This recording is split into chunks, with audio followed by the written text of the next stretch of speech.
జరిగింది. సరే గవర్నర్ ప్రసంగం అంటేనే ఏ ప్రభుత్వం ఉన్నా ఆ ప్రభుత్వం క్యాబినెట్ ఆమోదించింది, క్యాబినెట్ ఇచ్చినటువంటి స్పీచ్ అంటారు. సరే వాళ్ళతో ఆ స్పీచ్ సందర్భంగా కూడా కొంత గవర్నర్ అన్నప్పుడు కొంత డెకోరం, అంటే గవర్నర్ తన ప్రసంగాన్ని చెప్పి వెళ్ళిపోయిన తర్వాత రేపు ధన్యవాదాలు తీర్మానం ఉంటుంది.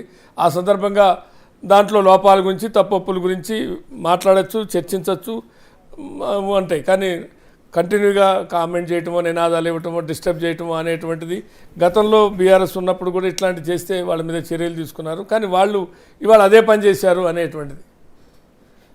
ముందుగా ప్యానెల్లో ఉన్న పెద్దలకు, కాంగ్రెస్ ప్రతినిధి, బీజేపీ ప్రతినిధి, సిపిఎం గారికి, మీకు అందరికీ కూడా నమస్కారాలండి.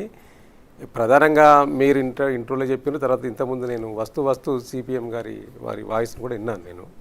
సో ప్రధానంగా ఇప్పుడు ఆ యొక్క ఉభయ సభల సమావేశంలో గవర్నర్ గారు మాట్లాడిన తీరు పట్ల బీఆర్ఎస్ పార్టీ ఎందుకు ఆ యొక్క అసెంబ్లీలో నినాదాలు ఇచ్చిన సందర్భం ఒకటైతే, బయటకు వచ్చినాక మా పార్టీ ప్రతినిధి కేటీఆర్ గారు, వర్కింగ్ ప్రెసిడెంట్ గారు మాట్లాడిన తీరు, రెండింటి మీద కూడా ఇప్పుడు కాంట్రడిక్షన్ మొదలైనాయి. ఎందుకు అంటే ఇవాళ ఒక పక్క ఈ యొక్క 15 నెలల పాలనలో ఈ రాష్ట్రంలో రైతులు చాలా ఇబ్బందులు పడుతూ ఉన్నారు. దాని గురించి ఆ యొక్క ప్రసంగంలో ఏం లేదు, ఇంకా సెల్ఫ్ డబ్బా కొట్టుకునే విధంగానే ఉన్నది. ప్రభుత్వం ఇచ్చిందే గవర్నర్ గారు మాట్లాడుతున్న తీరును ఎండగట్టిన విధంగా మాట్లాడినది తప్పితే ఇవాళ ముఖ్యమంత్రి గారికి అయితే కనిపిస్తూ ఉన్నది. కానీ ఇలా ప్రజాప్రతినిధులు ఇవాళ ఇక్కడ పెద్దలు కూర్చున్నారు, ప్రభుత్వ విప్ గారు కూర్చున్నారు. సో వారికి కూడా తెలుసు కదా వారి నియోజకవర్గాల్లో ఏం జరుగుతుంది, రైతులు ఏ విధంగా ఉన్నారు వారికి కూడా తెలుసు కదా. సో ఈ సమస్యలు ఇప్పుడు అసెంబ్లీ ప్రారంభమయ్యేది ఎవరి కోసం? ప్రజల సమస్యల కోసమే కదా, ప్రజల సమస్యలు తీర్చడానికే కదా.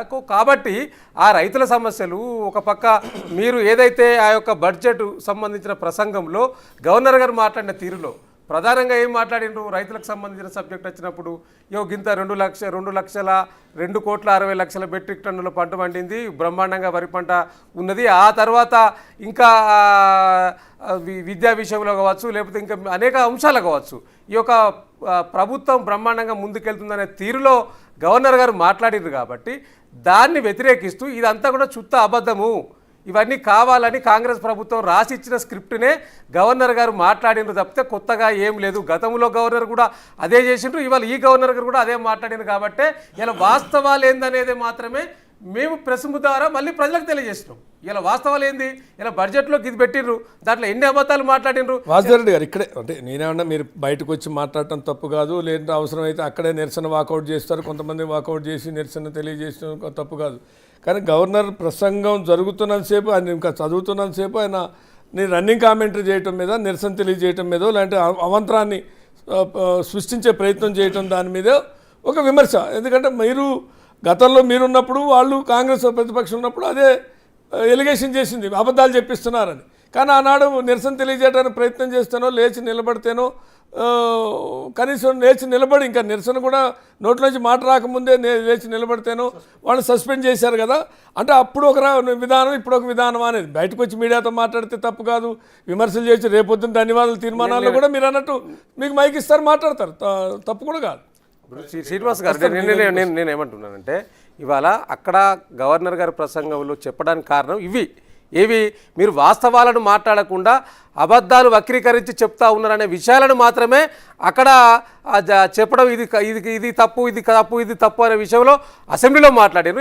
At the same time assembly chance ఉండదు కదా, వాసుదేవరెడ్డి గారు మాట్లాడడానికి ఛాన్స్ ఉండదు. గవర్నర్ తన ప్రసంగాన్ని కంటిన్యూ చేస్తుంటాడు, ఇక్కడి నుంచి నిరసన తెలియజేయటమో, షేమ్ అంటమో ఏవో ఉంటాయి కదా, స్లౌడింగ్స్ చేస్తూ. అదే కదా ఇప్పుడు మనకు అసెంబ్లీలో కూర్చున్నప్పుడు మాట్లాడుతున్న తీరు అదే కదా. బీఆర్ఎస్ పార్టీగా, ప్రతిపక్ష పార్టీగా మేము మాట్లాడింది లోపల చేసింది అదే కదా. సరే మీరు అసెంబ్లీలో ఉన్నారు, మీకు తెలియవచ్చు లోపలి కామెంట్స్ ఏమొచ్చినాయి అన్నీ రాగండి. నేను మాట్లాడినాక మీరు మాట్లాడండి.